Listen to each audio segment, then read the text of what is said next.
À présent, nous allons écouter le doyen du séminaire dans ses propos. Maintenant que vous êtes là, je vous invite à laisser des commentaires, des messages sur la page. Et vous aussi qui nous suivez, nous vous invitons aussi à faire le même. Le pasteur, le doctorant Modin Anaxius, le visionnaire que je vous demande de vous applaudir.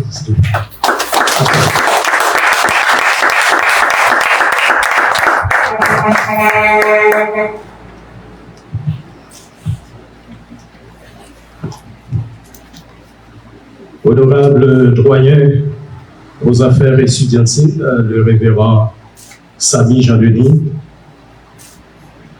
honorable conseiller académique du STECI, le révérend docteur Marcelo Mackenzie, chers membres du corps professoral, messieurs les révérends pasteurs et dirigeants représentants des différentes églises des missions évangéliques internationales en Haïti, mesdames, messieurs les présidents du corps étudiantin en ligne et en présentiel, mesdames et messieurs les membres des différentes commissions du séminaire, commission spirituelle, commission économique, commission technique, mesdames et messieurs les membres de la CIS, corps intercesseur du STECI, mesdames et messieurs les invités spéciaux, chers amis internautes qui nous suivent via la page Facebook du STECI et notre page Facebook Rodin Anaxius, distingués invités, mesdames, messieurs, c'est avec un cœur rempli de gratitude envers Dieu que je vous souhaite la bienvenue à cette nouvelle année académique 2025-2026 du STECI présentiel.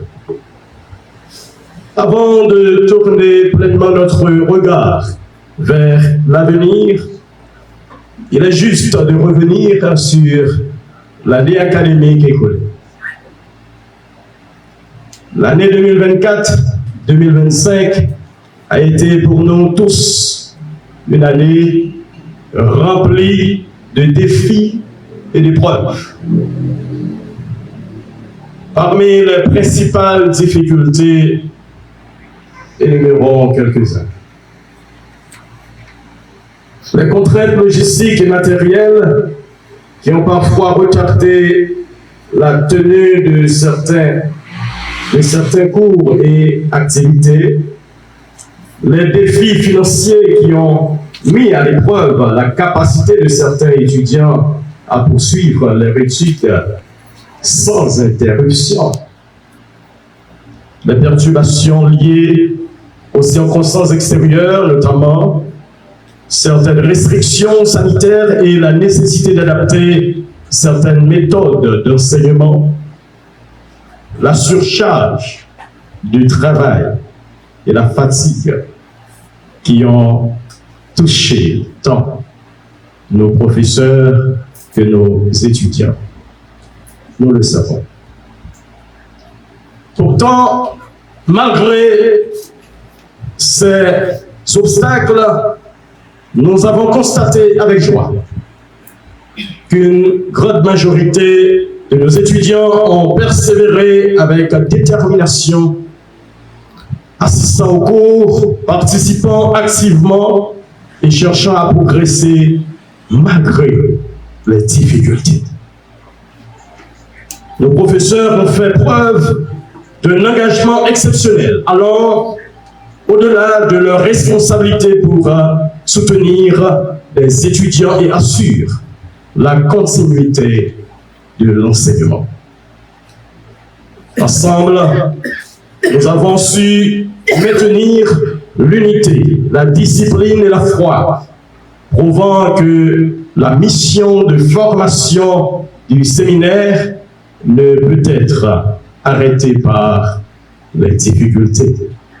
Oui, peu importe les obstacles, peu importe les difficultés, nous devons rendre gloire à Dieu pour nos valeureux professeurs et nos valeureux étudiants qui ont su tenir la barque malgré les obstacles, malgré les difficultés.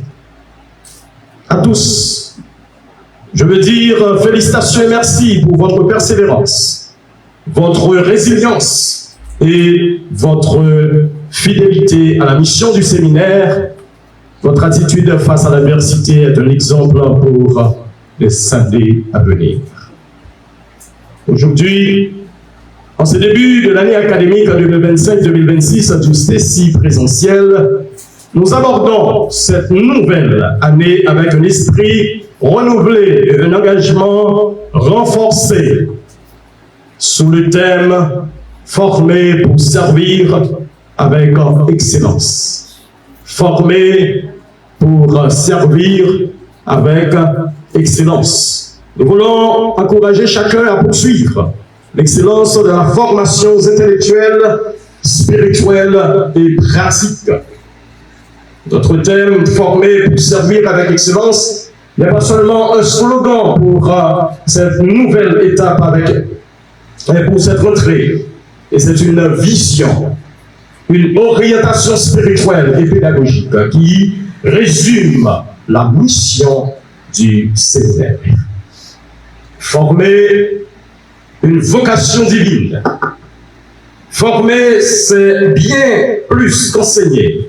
Former, c'est façonner, transformer et préparer les vies pour le service du royaume de Dieu.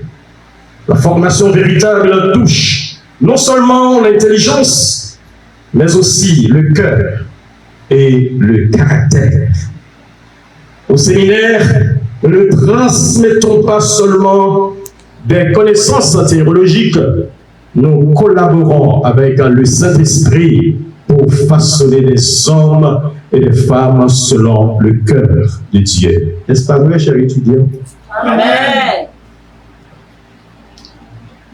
C'est pourquoi nous insistons sur une formation intégrale, spirituelle, morale, intellectuelle et pratique. Chaque cours, chaque activité, chaque prière, chaque épreuve même fait partie du processus par lequel Dieu nous façonne pour son œuvre. Et l'apôtre Paul disait à Timothée, « Efforce-toi de te présenter devant Dieu comme un homme éprouvé, un ouvrier qui n'a point à rougir et qui dispense droitement la parole de la vérité. » 2 Timothée chapitre 2, verset 15. Autrement dit, la formation ne se limite pas à la salle de classe. Elle se poursuit dans la vie, dans les choix, dans la fidélité quotidienne. Servir, c'est la finalité de toute formation. Et nous sommes formés pour servir. Et dans le royaume de Dieu, la grandeur ne se mesure pas par le nombre de diplômes ou de titres, mais par la qualité du service que nous rendons. Par la qualité du service que nous rendons. La qualité du service que nous rendons à notre communauté. Nous ne sommes pas venus ici pour étudier la théologie, pour nous vanter, pour vanter notre connaissance. Mais comme Jésus l'a fait, nous sommes venus pour étudier, pour servir notre communauté.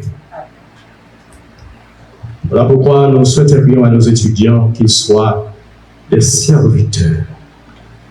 Non pas des intellectuels qui montrent leur savoir, mais des hommes et des femmes de Dieu qui se mettent au service de Dieu et pour la gloire de Dieu. Celui qui veut être le plus grand parmi vous, qu'il soit votre serviteur.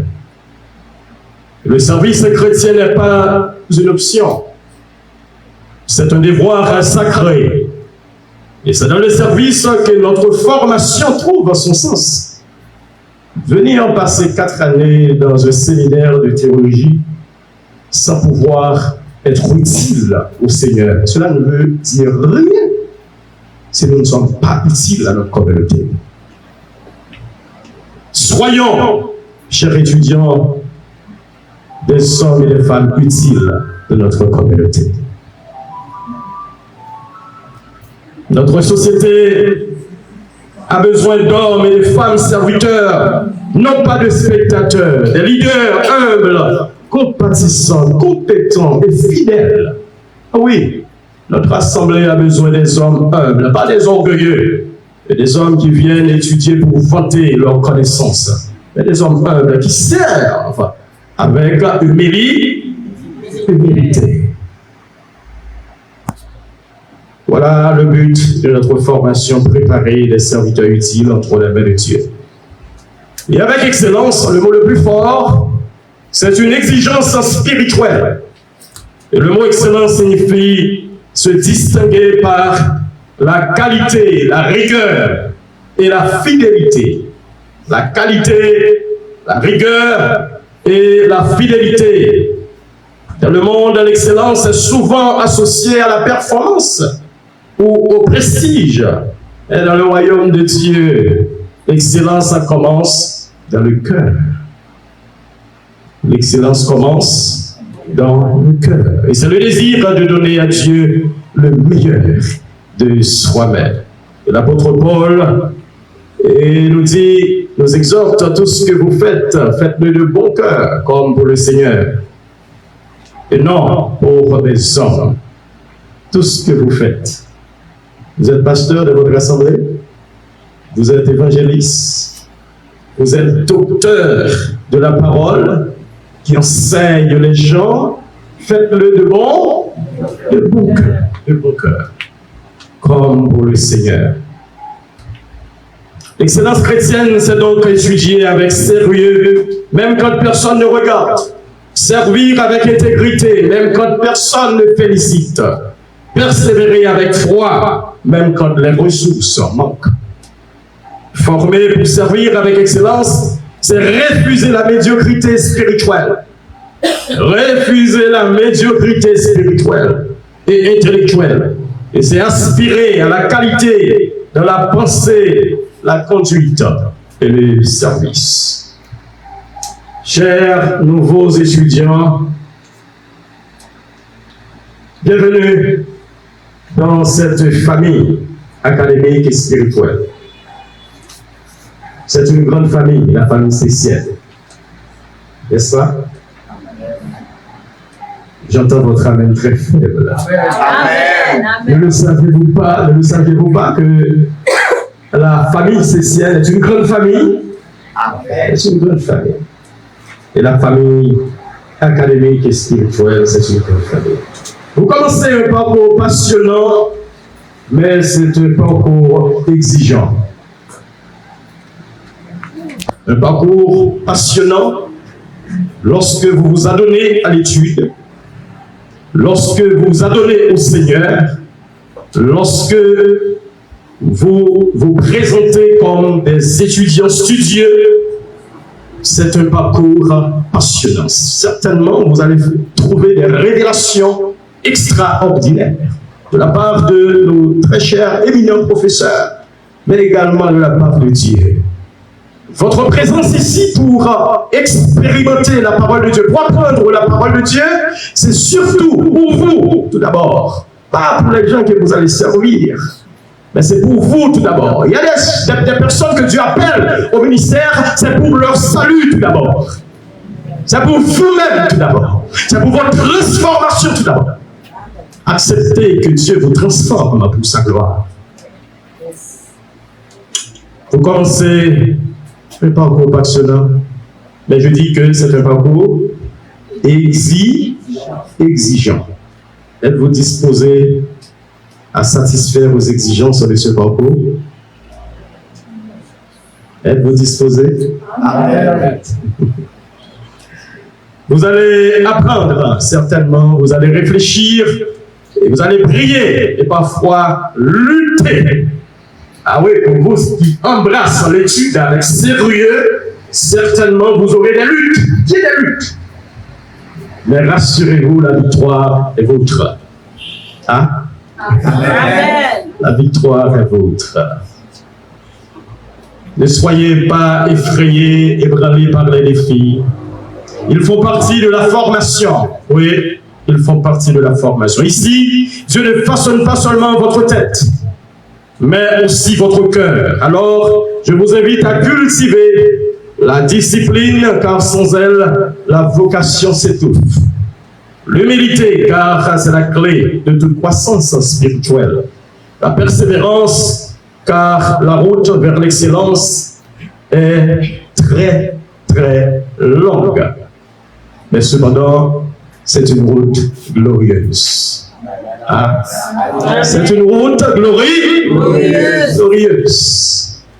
Il y a bien des moments difficiles, mais il y a des moments de gloire. Ah, vous ne le savez pas? Il y a des moments de gloire. Vous qui marchez avec le Seigneur, vous ne serez jamais honte. Vous que Dieu appelle au Saint Ministère et qui embrasse l'étude, qui embrasse l'appel, vous ne serez jamais honte.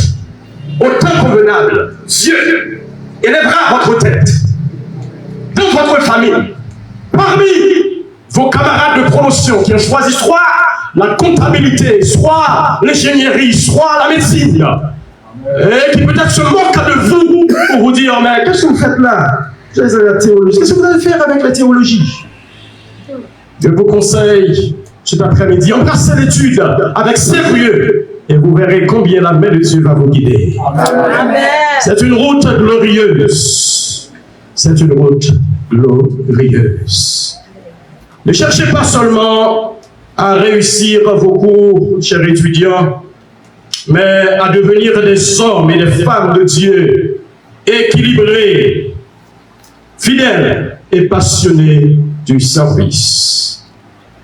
Et quant à vous, chers anciens étudiants, malgré peu nombreux cet après-midi, peu nombreux, je ne les vois pas, mais pour certains, ils ont des problèmes. Votre expérience dans cette maison de formation vous confère une responsabilité. Chers aînés, chers anciens étudiants, soyez des modèles de maturité, des modèles de maturité, de sagesse et de service pour ceux qui débutent. Les nouveaux ont besoin de votre exemple. À l'école, ils vont vous suivre. S'il vous plaît, ne les transmettez pas pour nous vos passifs. Ne les transmettez pas pour nous vos passifs. Encourage-leur. Accompagne-leur. Donne-leur de bons exemples. Vous êtes dans une école qui est guidée par la main de Dieu. Vous êtes dans une école que Dieu jette son dévolu sur lui. Attention. Que la négligence soit bannie du milieu de vous. Que la négligence soit bannie du milieu de vous. Servir avec excellence, c'est rendre à Dieu le meilleur de ce qu'il a déposé en nous. Servir Dieu avec excellence, c'est rendre à Dieu le meilleur qu'il a déposé en nous. Dieu a déposé des grâces sur le pasteur Jephthé. Vous voyez qu'il est en train par ça, à sa façon de slammer. Aviez-vous été bénis? Amen. C'est sa façon à lui. Il est un vibrant prédicateur. Il est le président de la promotion présentielle. Mais c'est un très bon slameur. Il veut bouleverser le monde. Oh, que Dieu répond à votre prière. Mon frère, mon ami. Alléluia. C'est rendre à Dieu le meilleur de ce qu'il a déposé en nous. Et c'est refuser la médiocrité. C'est faire de chaque tâche une offrande à Dieu. Faire de chaque tâche une offrande à Dieu chaque responsabilité, une offrande à Dieu, même quand ça peut vous surpasser, mais rendez grâce à Dieu à chaque difficulté qui vient. Seigneur, c'est mon offrande à vous. Je suis moi-même incapable, mais toi, tu es capable. Ah, je ne prêche pas, c'est un discours, malheureusement. Je sens l'odeur de l'onction. Montrez-leur de votre attitude, car de la formation continue même après les examens. Et ce thème nous rappelle que la formation n'est pas une fin en soi, mais c'est aussi un moyen de service. Dieu nous appelle non seulement à apprendre, mais à devenir des instruments utiles entre ses mains. L'excellence n'est pas un luxe dans le royaume de Dieu. L'excellence n'est pas un luxe dans le royaume de Dieu. Si Dieu vous permet d'être excellent, c'est pour sa gloire. Servez-le avec excellence. C'est une exigence spirituelle. Et ne laissez pas la routine étouffer votre zèle. Continuez à apprendre votre appel, à perfectionner votre savoir et à raffermir votre vie spirituelle. Souvenez-vous, on ne devient pas excellent.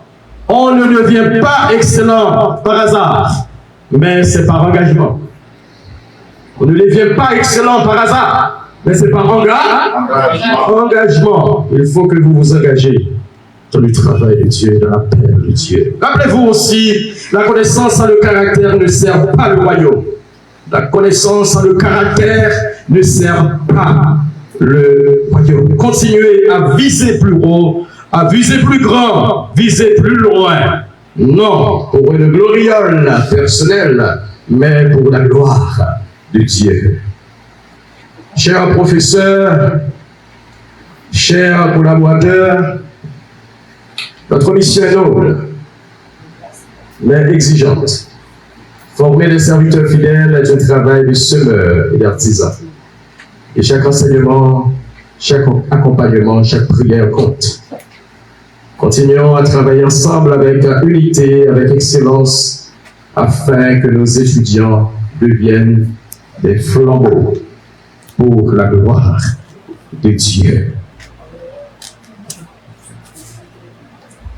En terminant, rappelons-nous, Dieu nous a confié une mission, formée pour servir avec excellence, que cette année soit marquée par une foi renouvelée, un esprit de travail et une passion pour la gloire de Dieu. Puissions-nous tous, enseignants, étudiants et amis du séminaire, dire à la fin de cette année académique 2025-2026, je fais de mon mieux. Je fais de mon mieux pour Dieu et pour sa gloire. Je fais de mon mieux pour Dieu tout d'abord, avec Dieu ensuite et pour la gloire de Dieu. Que le Seigneur bénisse cette année académique, qu'il nous remplisse de sagesse, de force et de passion pour le service, et que chaque étudiant devienne un instrument d'excellence entre les mains et du maître. Et que l'année académique 2025-2026 soit marquée, encore une fois, par la discipline.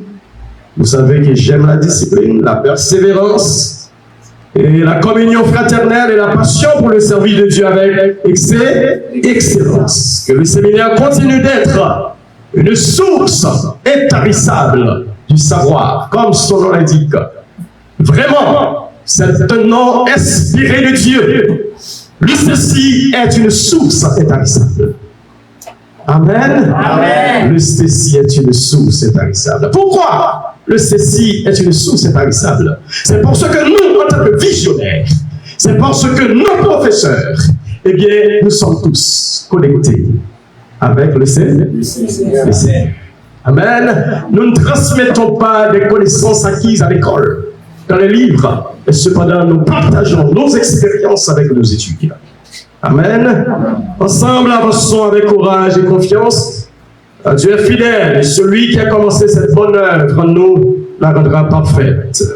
Et en ma qualité de doyen du séminaire théologique de la source tarissable, je déclare ouverte l'année académique 2025-2026 du STECI présentiel. Que Dieu vous bénisse tous et qu'il bénisse notre institution. Merci, excellente année académique à chaque année.